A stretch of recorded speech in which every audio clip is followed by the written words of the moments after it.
जय श्री कृष्ण मित्रों, फिर एक बार बहुत बहुत हार्दिक स्वागत है आप सभी का। आज हम बात करेंगे कुंभ राशि के बारे में।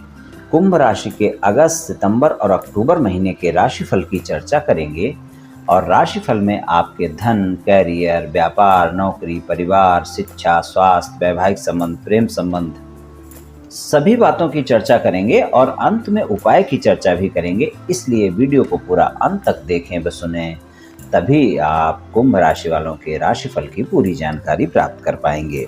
ये राशिफल चंद्र राशि पर आधारित है, यानी मून साइन पर। जिन लोगों को अपनी राशि नहीं पता है वो लोग अपनी जन्म कुंडली में ये देख लें कि चंद्रमा उनकी किस राशि में है। जिस राशि में चंद्रमा है वही उनकी राशि है। जिनके पास जन्म कुंडली नहीं है वो अपने नाम के पहले अक्षर से अपनी नाम राशि जान सकते हैं और ये राशिफल अपनी नाम राशि से देख व सुन सकते हैं। चलिए मित्रों, शुरू करते हैं। कुंभ राशि वालों के सबसे पहले धन की बात करेंगे कि अगस्त, सितंबर और अक्टूबर इन 3 महीनों में आपके धन की स्थिति क्या रहने वाली है। तो धन और आय भाव के स्वामी जो हैं वो गुरुदेव हैं और गुरुदेव का जो गोचर है वो धन भाव में ही है और तीनों महीने यहीं पर है। तो कुंभ राशि वालों को धन के मामले में अच्छे परिणाम मिलने वाले हैं, ये तो तय है। आपके व्यापार कारोबार से, आपकी नौकरी से नियमित आय होती रहेगी और धन के मामले में आपको अच्छे परिणाम मिलते रहेंगे। तो धन और आय के मामले में आपको अच्छे परिणाम मिलेंगे, लेकिन 12वें भाव के स्वामी जो हैं वो शनिदेव हैं और 12वें भाव के जो स्वामी शनिदेव हैं उनका गोचर 12वें भाव में ही, मकर राशि में ही रहेगा। पूरे तीनों महीने यहीं पर रहेगा और ये शनिदेव जो हैं वो आपके राशि स्वामी भी हैं। कुंभ राशि वालों के राशि स्वामी भी शनिदेव हैं। तो 12वें भाव में गोचर होने का मतलब खर्चे का भाव है। तीनों महीने आपके खर्चे बढ़े रहेंगे, इसमें कोई संदेह नहीं है, और धन भी आता रहेगा। तो कहने का मतलब ये है कि धन के मामले में आपको अच्छे परिणाम मिलेंगे, लेकिन खर्चों की वजह से आपको ऐसा दिखेगा कि धन के मामले में आपको बहुत ज़्यादा अच्छे परिणाम नहीं मिल रहे हैं, आपको धन की कोई समस्या हो रही है। तो इस बात का ध्यान रखकर चलें। अगर आप अपने खर्चों पर नियंत्रण कर पाते हैं, बजट बनाकर चल पाते हैं, तो ही आपको ये परिणाम अच्छे दिखेंगे।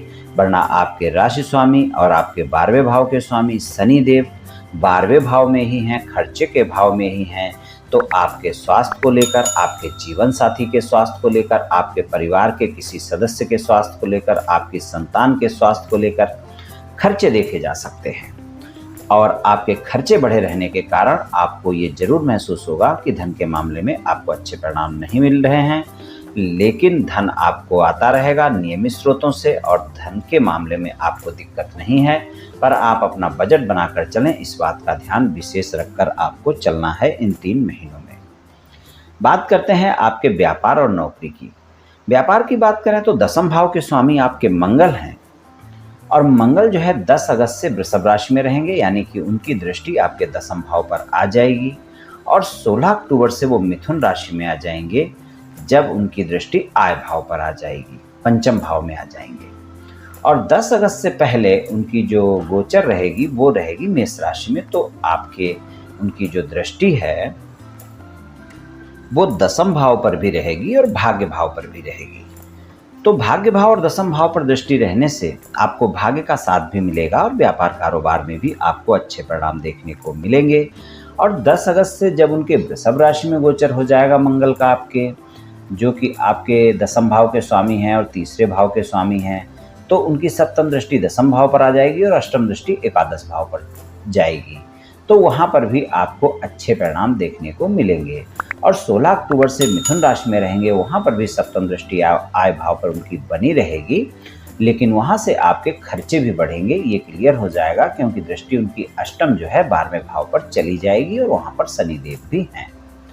तो आप ये मानकर चलें कि व्यापार कारोबार और नौकरी की जो मैं बात कर रहा हूँ वहाँ पर आपको अच्छे परिणाम देखने को मिलेंगे। आपके व्यापार कारोबार में भी आपको नियमित स्रोतों से आय होती रहेगी, यानी सामान्य तरीके से आपका व्यापार चलता रहेगा और नौकरी भी आपकी सामान्य तरीके से चलती रहेगी। इस समय पर अगर आप अपने बॉस से संबंध अच्छे रखते हैं तो ये 3 महीने ऐसे होंगे जब आपको अपने बॉस से कोई पदोन्नति या कोई वेतन वृद्धि वगैरह मिल सकती है, लेकिन आपको व्यवहार अच्छे रखकर चलने होंगे, क्योंकि आप में क्रोध और गलतफहमियां देखी जा सकती हैं इन 3 महीनों में और इसके चलते आपका वाद विवाद भी हो सकता है। और 16 अक्टूबर से जब वो मिथुन राशि में आ जाएंगे तो उनकी एक दृष्टि जो है सप्तम दृष्टि आय भाव पर होगी, लेकिन अष्टम दृष्टि जो है खर्चे के भाव पर भी जाएगी और वहाँ पर शनि देव भी हैं। तो 16 अक्टूबर के बाद आपके व्यापार कारोबार को लेकर, आपके विस्तार को लेकर या व्यापार कारोबार में कोई भी इन्वेस्टमेंट को लेकर आपके खर्चे ज़्यादा देखने को मिलेंगे। यानी व्यापार कारोबार में 16 अक्टूबर के बाद खर्चों की बढ़ोतरी ज़्यादा हो सकती है, इस बात का ध्यान रखकर आप चलें। बाकी तीनों महीने आपको खर्चों पर नियंत्रण अवश्य रखना है, शनिदेव आपके 12वें भाव में रहेंगे। तो व्यापार कारोबार और नौकरी के लिए आपको अच्छे परिणाम मिलेंगे, कोई दिक्कत वाली बात नहीं है। आपको अपने अहम पर कंट्रोल रखना है और क्रोध पर कंट्रोल रखना है, नहीं तो फिर आपकी बातचीत के चलते चीज़ें खराब हो सकती हैं, इस बात का भी ध्यान रखकर आप चलें। बात करते हैं पारिवारिक जीवन की, तो पारिवारिक जीवन आपका अच्छा रहने वाला है तीनों महीने। परिवार के भाव में, दूसरे भाव में गुरुदेव का गोचर तीनों महीने रहेगा और आपके वो परिवार भाव के यानी दूसरे भाव के स्वामी भी हैं, तो वहाँ पर आपके पारिवारिक जीवन में अच्छे परिणाम देखने को मिलेंगे। वहाँ पर कोई दिक्कत नहीं दिख रही है, आपकी वाणी भी अच्छी रहेगी और परिवार के सदस्यों के साथ तालमेल भी आपको अच्छा देखने को मिलेगा। छोटे भाई बहनों के स्वास्थ्य का थोड़ा सा ध्यान रखकर चलना होगा और छोटे भाई बहनों से कोई बात विवाद ना करें, इस बात का ध्यान रखकर चलें। लेकिन परिवार भाव पर शनिदेव की दृष्टि रहेगी, तीसरी दृष्टि, इस बात का भी ध्यान रखकर आपको चलना है। तो तीसरी दृष्टि जो शनिदेव की रहेगी, इसलिए आपकी वाणी के चलते या आपके परिवार के सदस्यों की वाणी के चलते आप में क्रोध देखा जा सकता है और वाद विवाद भी हो सकता है, इस बात का ध्यान रखकर आप चलें। अगर वाणी पर संयमित होकर चलते हैं तो पारिवारिक जीवन फिर तीनों महीने आपका अच्छा रहने वाला है। स्वास्थ्य की बात कर लेते हैं। स्वास्थ्य की बात करें, छठे भाव पर तीनों महीने शनिदेव की दृष्टि रहेगी। अगर कोई गंभीर स्वास्थ्य समस्या चल रही है, आपके राशि स्वामी हैं, तो वहाँ पर उसमें आराम देखने को मिलेगा। लेकिन ये भी ध्यान रखें कि 12वें भाव के स्वामी भी हैं और गोचर भी उनका तीनों महीने वहाँ पर है, तो आपके चिकित्सा क्षेत्र को लेकर यानी आपके हॉस्पिटल या दवाइयों पर खर्चा भी आपका होता हुआ दिख रहा है, क्योंकि 12वें भाव में गोचर रहेगा। तो आपके स्वास्थ्य को लेकर, आपके परिवार के किसी स्वास्थ्य सदस्य के स्वास्थ्य को लेकर ये ऐसे 3 महीने होंगे जब कुछ न कुछ खर्चा आप पर आ ही सकता है। लेकिन फिर भी इस बात का ध्यान रखें कि अगर आप स्वस्थ दिनचर्या अपनाते हैं, योग प्राणायाम करते हैं और बाहर का खाना खाने से बचते हैं, अपने स्वास्थ्य का विशेष ध्यान रखते हैं, परिवार के सदस्य भी अपने स्वास्थ्य का ध्यान रखते हैं, तो ये आपके खर्चे नहीं भी हो सकते हैं, थोड़े हो सकते हैं, लेकिन वैसे अगर देखा जाए इन 3 महीनों में आपके या आपके परिवार के किसी सदस्य के स्वास्थ्य को लेकर खर्चा हो सकता है, इस बात का ध्यान रखें। इसलिए कोई भी छोटी मोटी स्वास्थ्य समस्या होती है तो कोताही बिल्कुल ना बरतें, डॉक्टर से परामर्श लें, स्वस्थ दिनचर्या अपनाएं, योग प्राणायाम करें, तनाव से बचें, इन बातों का ध्यान रखें। बात करते हैं शिक्षा की। कुंभ राशि वालों की शिक्षा की बात करें इन तीनों महीने की, तो आपके पंचम भाव के स्वामी बुध हैं और बुध का जो गोचर है वो 1 अगस्त से सिंह राशि में है और 21 अगस्त से वो कन्या राशि में है और 26 अक्टूबर को तुला राशि में प्रवेश करेंगे। तो 1 अगस्त से सिंह राशि में हैं, आपकी प्रथम भाव पर दृष्टि भी रहेगी और 21 अगस्त को कन्या राशि में आ जाएंगे, 26 अक्टूबर को तुला राशि में जाएंगे। तो अगर देखा जाए तो यहाँ पर अगर आप अच्छे से मेहनत करते हैं तो गुरुदेव की जो पंचम दृष्टि है वो छठे भाव पर जा रही है। तो ये 3 महीने ऐसे हैं, अगर आप कोई कंपटीशन एग्जाम वगैरह की तैयारी अच्छे से करते हैं तो वहाँ पर गुरुदेव की कृपा से आपको अच्छे परिणाम देखने को मिल सकते हैं, यानी आप सफलता प्राप्त कर सकते हैं। लेकिन शनिदेव आपके राशि स्वामी हैं, बिना मेहनत के परिणाम नहीं देते हैं, इस बात का ध्यान आपको रखकर चलना है। और उनकी दृष्टि भी तीनों महीने छठे भाव पर रहनी है, तो फिर आपको बिना मेहनत के परिणाम तो नहीं मिलेंगे, ये तो आप कंफर्म मान ही लीजिए। लेकिन अगर आप अच्छे से मेहनत करते हैं तो गुरुदेव की कृपा आपको अवश्य मिल सकती है और आपको सफलता मिल सकती है, इस बात का ध्यान रखें। और आपके जो पंचमेश बुध का गोचर है उसमें भी आपको फायदा मिल सकता है, क्योंकि 21 अगस्त को वो कन्या राशि में जाएंगे, अष्टम भाव में जाएंगे, लेकिन उनकी अपनी स्वराशि है। और बुध जो है अष्टम भाव में गोचर में अपना अच्छा परिणाम देते हैं, बुध अष्टम भाव में गोचर में कोई बुरे परिणाम नहीं देते हैं। और 21 अगस्त को वो वहाँ पर जाएंगे और 26 अक्टूबर तक वहाँ पर रहेंगे। तो अगर आप कोई उच्च शिक्षा ग्रहण कर रहे हैं, अगर विदेश में कोई शिक्षा ग्रहण कर रहे हैं या कोई रहस्यमय गूढ़ रहस्य अध्ययन कर रहे हैं, कोई रिसर्च आदि कर रहे हैं, तो वहाँ पर आपको अच्छी सफलता देखने को मिलेगी। 21 अगस्त से 26 अक्टूबर के बीच में ये समय ज़्यादा अच्छा रहेगा। तो शिक्षा के लिए अगर तीनों महीनों की बात की जाए तो अच्छे ही परिणाम मिलेंगे। अगर आप अच्छे से मेहनत करते हैं तो यहाँ पर आपको अच्छे परिणाम देखने को मिलेंगे। बात करते हैं आपके प्रेम संबंध की। प्रेम संबंध की बात करें तो पंचम भाव के स्वामी बुध हैं।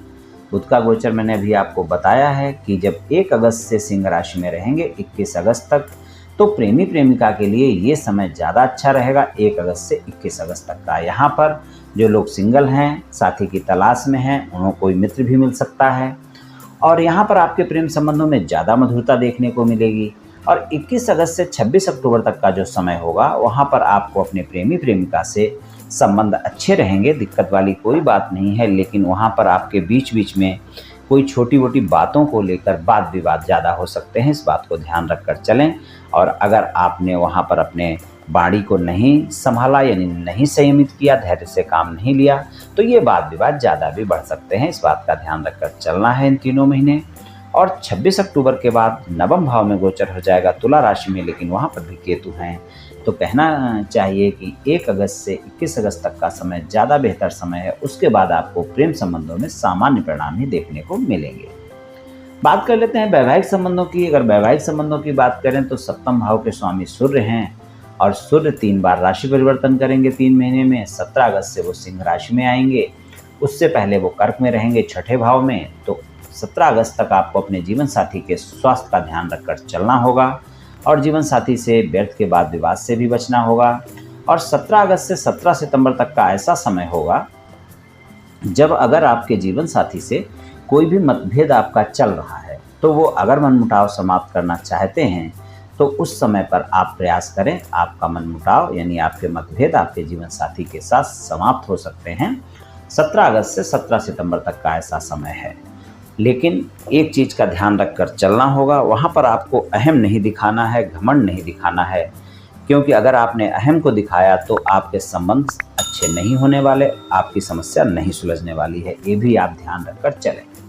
और 17 सितंबर से 17 अक्टूबर तक का जो समय होगा वहाँ पर वो कन्या राशि में गोचर करेंगे। यानी 17 सितंबर से 17 अक्टूबर तक का जो गोचर होगा सूर्यदेव का, वो कन्या राशि में होगा।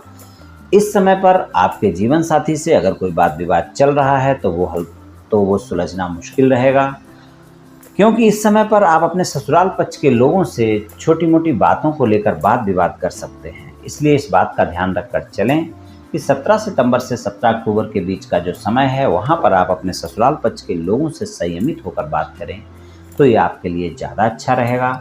और 17 अक्टूबर से सूर्यदेव का गोचर नवम भाव में हो जाएगा, वहाँ पर भी केतु रहेंगे, लेकिन फिर भी वहाँ पर आपके लिए अच्छे परिणाम देखने को मिलेंगे। तो वहाँ पर आपके जीवन साथी के साथ संबंधों में मधुरता रहेगी। 17 सितंबर से 17 अक्टूबर तक का जो समय होगा वो सिर्फ सामान्य परिणाम ही देगा। वहाँ पर अगर आपने अपने जीवन साथी के साथ कोई भी उसके घर परिवार के लोगों के बारे में टीका टिप्पणी की या फिर आपने ससुराल पक्ष के लोगों से कोई वाद विवाद किया तो उसका असर आपके वैवाहिक संबंधों पर दिखेगा। इस बात को आप ध्यान रखकर चलें। 17 अक्टूबर से नवम भाव में चले जाएंगे, भाग्य भाव है, तो वहाँ पर कोई दिक्कत वाली बात नहीं है। वहाँ आपके लिए अच्छे परिणाम देखने को मिलेंगे। हालांकि केतु हैं तो आपके पिता के साथ थोड़े संबंधों में ध्यान रखने की ज़रूरत होगी, पिता के स्वास्थ्य के ध्यान रखने की ज़रूरत होगी, लेकिन वैवाहिक संबंधों में आपको अच्छे परिणाम देखने को मिलेंगे। चलिए कुंभ राशि वालों के लिए उपाय की बात कर लेते हैं। अगर उपाय की बात करें कुंभ राशि वालों के, तो कुंभ राशि वालों पर अभी 7.5 का समय रहेगा। अगस्त सितंबर और अक्टूबर में भी उनको 7.5 का समय रहेगा कुंभ राशि वालों के लिए। तो क्योंकि मकर राशि में गोचर होगा तो आपके लिए उपाय जो अच्छा रहेगा वो शनिदेव के ही उपाय इस समय पर आप करें। और उसके लिए आप शनिवार के दिन सरसों का तेल किसी गरीब व्यक्ति को दान कर सकते हैं या मंदिर जाकर शनिदेव पर चढ़ा सकते हैं। काले उड़द का दान कर सकते हैं और किसी गरीब व्यक्ति को, चाहे किसी एक व्यक्ति को ही, चाहे और वो अंधा हो, अपाहिज हो, कुष्ठ रोगी हो तो और भी अच्छा है, उसको आप भोजन करा दें। अगर ऐसा कोई व्यक्ति नहीं मिलता है तो आप किसी भी गरीब व्यक्ति को भोजन करा दें शनिवार के दिन। एक व्यक्ति को ही करा दें, आपको काफ़ी लाभ देखने को मिलेगा। तो ये उपाय कर ले मित्रों, निश्चित ही आपको लाभ मिलेगा। तो मित्रों, आज मैंने आपसे कुंभ राशि वालों के अगस्त, सितंबर और अक्टूबर महीने के राशिफल के बारे में कुछ चर्चा की। ये राशिफल सामान्य राशिफल है, सभी जातकों पर पूर्ण रूप से प्रभावी होगा ऐसा संभव नहीं है, क्योंकि आपकी जन्म कुंडली में ग्रहों की स्थिति और आपकी वर्तमान दशा और अंतर्दशा और फिर ग्रहों के गोचर की स्थिति, इन सभी बातों पर बहुत कुछ निर्भर करता है। आप सभी स्वस्थ रहें, आयुष्मान रहें, धनवान रहें, ऐसी मेरी श्री कृष्ण भगवान से प्रार्थना है। जय श्री कृष्ण।